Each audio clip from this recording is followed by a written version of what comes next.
प्रतापगढ़ की इस पावन धरा को मैं कोटि कोटि नमन करता हूं। आप सभी का मैं हृदय से अभिनंदन करता हूं। बहनों और भाइयों, इसका पौराणिक महत्व भी है, ऐतिहासिक महत्व भी है। शांति में अध्यात्म के मार्ग का अनुसरण करके लोक कल्याण का मार्ग प्रशस्त करना, धर्म और राष्ट्र पर संकट आए तो प्रतापगढ़ उसमें पीछे नहीं रहा। 1857 का प्रथम स्वातंत्र समर इसी प्रतापगढ़ की धरती से बाबू गुलाब सिंह जी ने शंखनाद किया था। यहां के रणबांकुरों ने विदेशी हुकूमत की जड़ों को उखाड़ने का काम किया था और भारत के संविधान सभा के सदस्य के रूप में पंडित मुनीश्वर दत्त उपाध्याय जी ने, मध्य प्रदेश के पूर्व मुख्यमंत्री बाबूलाल गौर जी ने और सुप्रसिद्ध साहित्यकार हरिवंश राय बच्चन जी की भी ये भूमि है, पावन जन्म भूमि कही जाती है प्रतापगढ़। इतनी समृद्ध परंपरा के साथ जुड़ करके आज का हमारा प्रतापगढ़ आंवले की औषधीय मिठास को लेकर के दुनिया के अंदर अपनी आभा को बिखेर रही है, तो साथ ही साथ आपके द्वारा चुने गए हमारे विधायक श्री राजेंद्र मौर्य जी की रसमलाई की मिठाई भी हम सबको कभी कभी खाने का अवसर प्राप्त होता है। बहनों और भाइयों, समाज स्वावलंबन के पथ पर अग्रसर हो जाए तो इससे बढ़कर के बात दूसरी नहीं होती है, और प्रतापगढ़ स्वावलंबन का उदाहरण है। हम लोगों ने वन डिस्ट्रिक्ट वन प्रोडक्ट 2018 में प्रारंभ किया, लेकिन प्रतापगढ़ ने अपनी प्रतिभा का परिचय पहले से दिया। और इसीलिए मैंने कहा ना कि लोग बाद में समझते हैं, प्रतापगढ़ पहले ही स्वतः समझ जाता है। प्रतापगढ़ ने आंवले को, यहां के अन्नदाता किसानों ने, यहां के बागवानों ने, यहां के पूर्वजों ने आंवले का उत्पादन पहले ही करके ऐसा फल दिया जो अमृत फल होता है। यानी अमृत फल जो भी खाएगा, किसी भी उम्र का व्यक्ति होगा, कच्चा खाएगा, चटनी खाएगा, मुरब्बा खाएगा, या फिर उसका अचार खाएगा, या फिर उसके बनने वाले जो भी उत्पाद खाएगा, वो नुकसान नहीं करेगा। और यही तो प्रतापगढ़ की विशेषता है। और इसीलिए मुझे जब भी अवसर मिलता है, मैं प्रतापगढ़ आने का मुझे मौका मिलता है तो मैं जरूर आता हूं, और मुझे यहां की समृद्धि को देख करके, और देश और दुनिया के अंदर नर्सिंग के क्षेत्र में अपनी सेवाओं के माध्यम से आरोग्यता के लक्ष्य को प्राप्त करने में अग्रसर होंगे। प्रतापगढ़ के अंदर होगा। मां बेला भवानी के मंदिर के सुंदरीकरण का कार्य हो, या चंद्रिका देवी मंदिर के, जगत गुरु करपात्री जी महाराज से जुड़े हुए स्थल के बारे में किए जाने वाले कार्यों को आगे बढ़ाने का हो, या कनेक्टिविटी के लिए प्रतापगढ़ को बेहतर अवसर उपलब्ध करवाना, या फिर गंगा एक्सप्रेस वे के माध्यम से प्रतापगढ़ की दूरी को प्रयागराज के साथ साथ पश्चिमी उत्तर प्रदेश से और कम कर देना, आज ये प्रतापगढ़ के अंदर दिखाई दे रहा है। बहनों और भाइयों, इंफ्रास्ट्रक्चर जितना मजबूत होगा, आपकी गति जितनी तेज होगी, याद रखना प्रगति उतनी ही आगे बढ़ती हुई दिखाई देगी, और यही प्रगति आपकी समृद्धि का आधार बनने वाली है। और इसीलिए डबल इंजन की सरकार ने प्रधानमंत्री मोदी जी के मार्गदर्शन और उनके यशस्वी नेतृत्व में उन लक्ष्यों को प्राप्त करने की दिशा में प्रयास आज हम सबको हर जनपद में देखने को मिलता है। प्रतापगढ़ आज से 9 वर्ष पहले, 10 वर्ष पहले एक पिछड़े जनपदों में इसकी गिनती होती थी। लोग बोलते थे प्रतापगढ़ में होगा नहीं जी, कनेक्टिविटी नहीं है, बुनियादी सुविधाएं नहीं है, सड़कें नहीं है, आवागमन के साधन नहीं है। यहां का आंवला दम तोड़ रहा था, लोग हतोत्साहित थे, जिससे बात करो हतोत्साहित था। लेकिन आज कोई व्यक्ति हतोत्साहित नहीं है। आज सरकार का प्रोत्साहन है तो उसके मन में उत्साह है, उज्जवल भविष्य की एक बेहतर आशा है। बहनों और भाइयों, इसी प्रोत्साहन का तो अभाव था 17 के पहले, इसी प्रोत्साहन का भाव था 2014 के पहले इस देश में, इसी प्रोत्साहन का भाव था 2017 के पहले इस प्रदेश में। परिणाम क्या था? गरीब हताश और निराश था, नौजवान पलायन करता था, अन्नदाता किसान आत्महत्या करने के लिए मजबूर था, बेटी और बहन असुरक्षित महसूस करती थी, कोई पुरसा हाल नहीं था, कारीगर बेरोजगार था,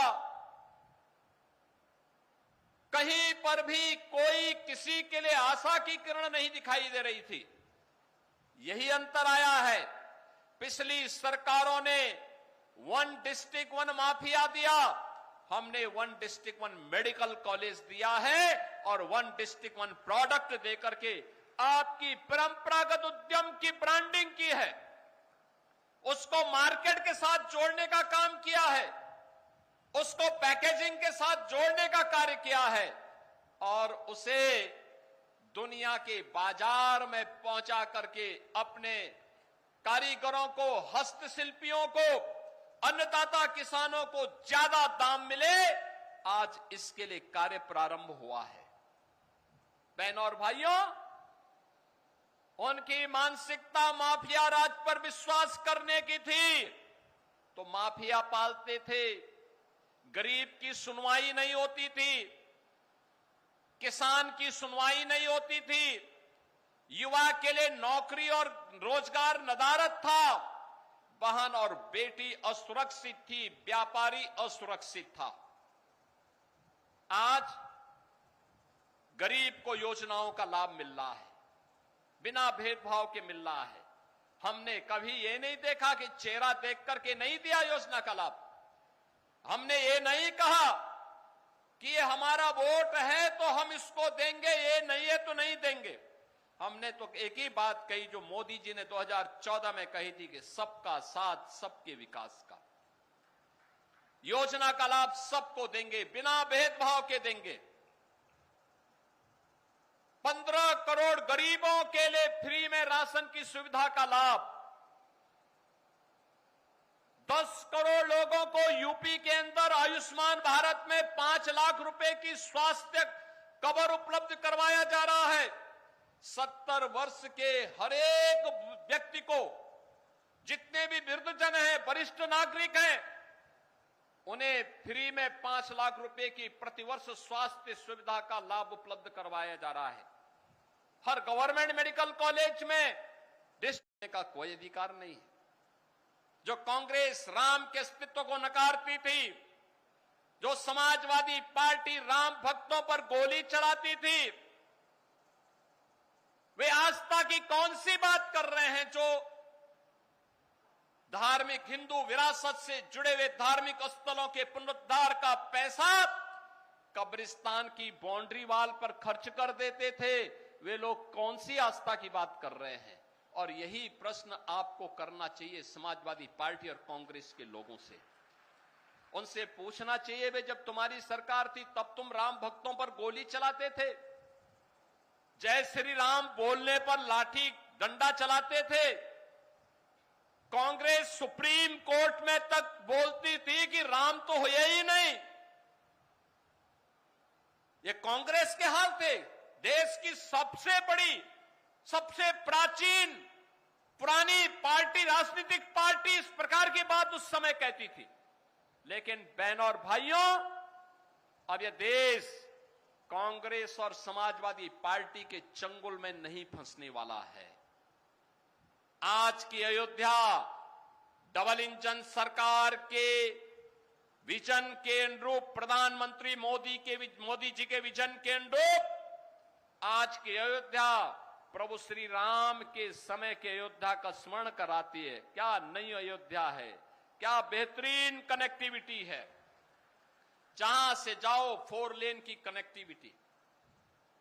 अयोध्या के लिए रेलवे की ब्रॉड गेज की डबल लाइन की सुविधा और अयोध्या में इंटरनेशनल एयरपोर्ट महर्षि वाल्मीकि के नाम पर, ये केवल भारतीय जनता पार्टी कर सकती है। भारतीय जनता पार्टी के डबल इंजन सरकार ही कर सकती है। महर्षि वाल्मीकि के नाम पर इंटरनेशनल एयरपोर्ट, निषाद राज के नाम पर अयोध्या में रेन बसेरा का निर्माण, माता सबरी के नाम पर भोजनालय का निर्माण। आज आप राम जी की पेड़ी में जाइए, कितनी शानदार वहां पर लोग स्नान कर सकते हैं, कितनी सुंदरता है। आज की अयोध्या हरेक को आकर्षित करती है, दुनिया को आकर्षित करती है। और यही तो पीड़ा विपक्ष की है कि न चाहते हुए इनके दुष्प्रचार के बावजूद भी इतने लोग अयोध्या कैसे आ रहे हैं। उनको चिंता इस बात की है। और कभी कभी तो मुझे संदेह होता है, संदेह इस बात का होता है कि ये लोग एक घटना को किस तरीके से बढ़ा करके हिंदुओं को अपमानित करके आस्था पर प्रहार करने का काम कर रहे हैं। मैं समाजवादी पार्टी और कांग्रेस के लोगों से पूछना चाहता हूं, अयोध्या में जिस कथित चोरी पर तुम हिंदू आस्था पर खिलवाड़ कर रहे हो, एक भी बार बताओ वक्फ के नाम पर हजारों हेक्टेयर लैंड प्रदेश में भी और देश के अंदर भी बेची गई।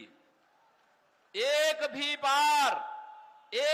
बार ये लैंड गरीब की थी, कमजोर तबके के लोगों की थी।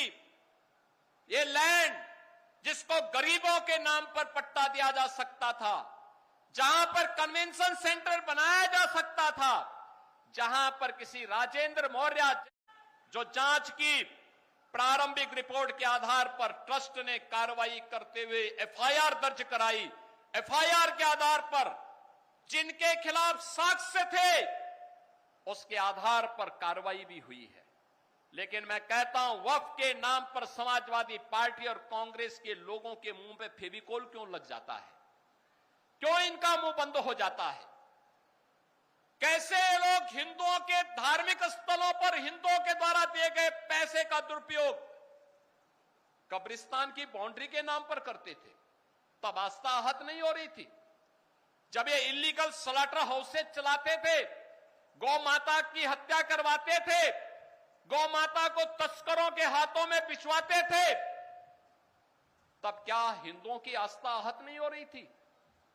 जब अयोध्या में राम भक्तों पर गोली और लाठी चलाते थे, क्या तब हिंदुओं की आस्था आहत नहीं हो रही थी? जब इनके द्वारा भगवान राम और भगवान कृष्ण को काल्पनिक कहा जा रहा था, तब क्या हिंदुओं की आस्था आहत नहीं हो रही थी? मैं पूछना चाहता हूं समाजवादी पार्टी और कांग्रेस से, जब ये कावड़ यात्रा को प्रतिबंधित करते थे, क्या तब हिंदुओं की आस्था आहत नहीं हो रही थी? जब इनके द्वारा श्री कृष्ण जन्माष्टमी के आयोजन पर रोक लगाई जाती थी, दुर्गा पूजा के पंडालों को रोका जाता था, तब क्या हिंदुओं की आस्था आहत नहीं होती थी? जब किसी हिंदू पर्व और त्योहार के पहले दंगे और उपद्रव शुरू होते थे, तब क्या हिंदुओं की आस्था आहत नहीं होती थी? क्या इसका जवाब कांग्रेस और समाजवादी पार्टी के लोग देंगे? और यह प्रश्न हम में से हर जागरूक नागरिक को इनसे करना चाहिए। इन लोगों से प्रश्न पूछा जाना चाहिए, तुम्हें क्या अधिकार है? श्री राम जन्मभूमि ट्रस्ट कार्य कर रहा है और मंदिर की व्यवस्था का संचालन कर रहा है। उस ट्रस्ट के कार्य में किसी का हस्तक्षेप नहीं। ट्रस्ट जिस प्रकार के कार्यों को आगे बढ़ा रहा है, आज भगवान राम का भव्य मंदिर उस रूप में हम सबके सामने दिखाई दे रहा है। कितना भव्य मंदिर। इनकी पीड़ा तो ये थी कि जहां पे ये बाबरी का गुलामी ढांचा देखना चाहते थे, आज आप सबके पुरुषार्थ से वहां भगवान राम का दुनिया का सबसे बड़ा मंदिर खड़ा है। और यही तो पीड़ा समाजवादी पार्टी की। उनकी पीड़ा तो ये है, उनकी पीड़ा आस्था नहीं है। और इसीलिए मुझे देख के लगता है अब तो इन सपाइयों से, इन कांग्रेसियों से गिरगिट भी शर्मा रहा होगा कि भाई देखो, कम से कम एक नई प्रजाति आ गई है कि जो हमसे तेजी के साथ रंग बदलती है। और ये इन लोगों के दोहरे चरित्र से आप अनुमान लगा सकते हैं।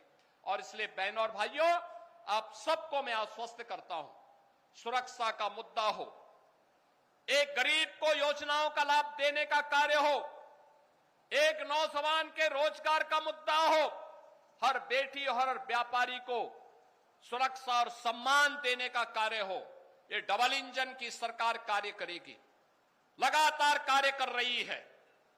विकास के जो भी प्रस्ताव माननीय जनप्रतिनिधियों के माध्यम से हमारे पास आते हैं, द्रुत गति से उन पर कार्य होता है। और आज इन सभी योजनाओं की सौगात प्रतापगढ़ सदर और विश्वनाथगंज विधानसभा की जनता जनार्दन को अर्पित करते हुए मुझे प्रसन्नता की अनुभूति हो रही है। मुझे पूरा विश्वास है विकास की गति निरंतर प्रतापगढ़ को प्रगति के पथ पर अग्रसर करेगी। और प्रतापगढ़ की प्रगति उत्तर प्रदेश की प्रगति होगी। उत्तर प्रदेश की प्रगति प्रधानमंत्री जी के विकसित भारत की संकल्पना को पूरा करेगी। और विकसित भारत की संकल्पना भारत के 140 करोड़ भारतवासियों के चेहरे पर खुशहाली लाने का कार्य करेगी। और उसी खुशहाली के लिए आज मुझे एक बार फिर से यहां पर आने का अवसर प्राप्त हुआ। मैं इन सभी योजनाओं की सौगात यहां के नागरिकों को अर्पित करता हूं। मैं अपने विधायक श्री राजेंद्र मौर्य जी को, श्री जीतलाल पटेल जी को हृदय से धन्यवाद देता हूं। मैं यहां पर उपस्थित अपने जो जनप्रतिनिधिगण हैं, श्री अमरपाल मौर्य जी राज्यसभा के माननीय सांसद हैं, यहां के अपने अन्य जनप्रतिनिधियों को, यहां की हमारी नगर पालिका परिषद के अध्यक्ष श्रीमती प्रेमलता सिंह जी को, विधान परिषद सदस्य श्री उमेश द्विवेदी जी को, प्रभारी मंत्री समेत हमारे जितने भी यहां पर वरिष्ठ नेता और पदाधिकारी हैं, इन सबको भी इन योजनाओं की ओर ध्यान आकर्षित करने के लिए हृदय से धन्यवाद देते हुए आप सबके प्रति मैं अपनी शुभकामनाएं देता हूं और विश्वास करता हूं कि प्रतापगढ़ विकास की इस यात्रा में विरासत के साथ समन्वय करते हुए निरंतर आगे बढ़ेगा। आप सबके प्रति मेरी मंगलमय शुभकामनाएं हैं। धन्यवाद। जय हिंद, जय जय श्री राम। बहुत बहुत धन्यवाद। एक बार जोरदार तालियों के साथ अभिनंदन वंदन स्वागत परम आदरणीय श्रद्धेय यशस्वी माननीय मुख्यमंत्री जी का जोरदार तालियों के साथ स्वागत। जय जय श्री राम, जय जय श्री राम। बहुत बहुत धन्यवाद। जनपद प्रतापगढ़ के सभी